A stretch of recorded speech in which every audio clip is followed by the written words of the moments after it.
মাসখানেকের টালবাহনার শেষে বনগাঁর পুরো চেয়ারম্যানের পদ থেকে ইস্তফা দিলেন গোপাল শেঠ। তার ইস্তফার পর দলের একাংশের সবুজ আবির আর উচ্ছ্বাসে প্রকট হলো তৃণমূলের গোষ্ঠীকুণ্ডল।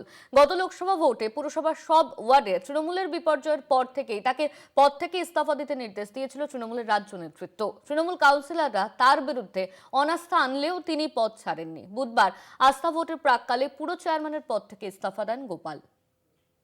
গত লোকসভা ভোটে বনগাঁ কেন্দ্রে পরাজিত হয় তৃণমূল। ফলাফলে দেখা যায় ওই লোকসভার অন্তর্গত বনগাঁ পুরসভার 22টি ওয়ার্ডে বিজেপি প্রার্থীর চেয়ে পিছিয়ে পড়ে রাজ্যের শাসক দল। দলের তরফে পেশাদার পরামর্শ সংস্থার সমীক্ষায় উঠে আসে পুরো এলাকার পানীয় জল সহ নানাবিধ পরিষেবা দিতে ব্যর্থ হওয়ায় ক্ষোভ তৈরি হয়। ভোটে পুরো এলাকায় বিপর্যয়ের নেপথ্যে চেয়ারম্যানের অদক্ষতাকেই চিহ্নিত করে গোপাল শেঠের বিরুদ্ধে সরব হতে শুরু করে তৃণমূলের একাংশ। ইতিমধ্যেই রাজ্যের বিভিন্ন পুরসভা ও কর্পোরেশনে শীর্ষ পদস্থকে অপসারণের লক্ষ্যে দলের তরফে সংশ্লিষ্টদের ইস্তফা দিতে নির্দেশ দেয় তৃণমূলের রাজ্য নেতৃত্ব। সেভাবেই গোপালের কাছেও সেই বার্তা পৌঁছে গেলেও ইস্তফায় অনড় ছিলেন গোপাল। তাকে ঘিরে চলা বিতর্কের মধ্যেই গোপালের বিরুদ্ধে দলের 9 জন কাউন্সিলর আস্থা ভোটের দাবি জানিয়ে মহকুমা শাসককে চিঠি দেন। তার জেরেই বুধবার আস্থা ভোটের আয়োজন করা হলো। কিন্তু সেই পর্বের আগেই গোপাল পদত্যাগ করেন চেয়ারম্যানের পদ থেকে। এদিন তার ইস্তফায় দলের রাজ্য সভাপতি সুব্রত বক্সির নির্দেশে তিনি ওই সিদ্ধান্ত নিয়েছেন বলে উল্লেখ করেন গোপাল শেঠ।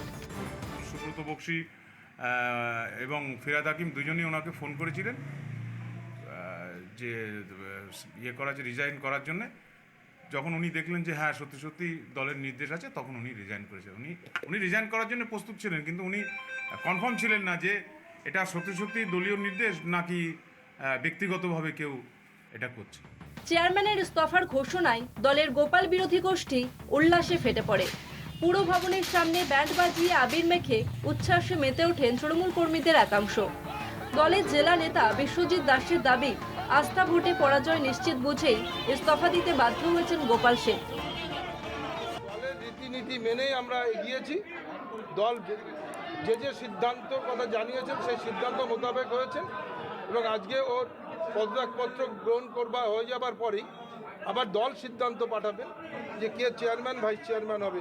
অনাস্থায় ওর পরাজয় সুনিশ্চিত জেনেই 1 ঘন্টা আগে পদত্যাগপত্র পাঠালেন। আমি তো বলবো এটা নাটক এবং এটা গটা। উনি ইস্তফা দিলেন, এতদিন পরে দিলেন। উনি কেন মানুষকে হয়রানি করলেন? বনগাঁর পৌর পরিষেবার থেকে মানুষকে বঞ্চিত করলেন। ওনার কোনো রাইট আছে করার? চেয়ারম্যান শূন্য হলেও পরবর্তীকালে ওই পদে কে বসবেন তার সিদ্ধান্ত নেবে দলের রাজ্য নেতৃত্ব। আপাতত মহকুমা শাসক পুরসভার প্রশাসকের দায়িত্বে থাকবেন। কলকাতা টিভি।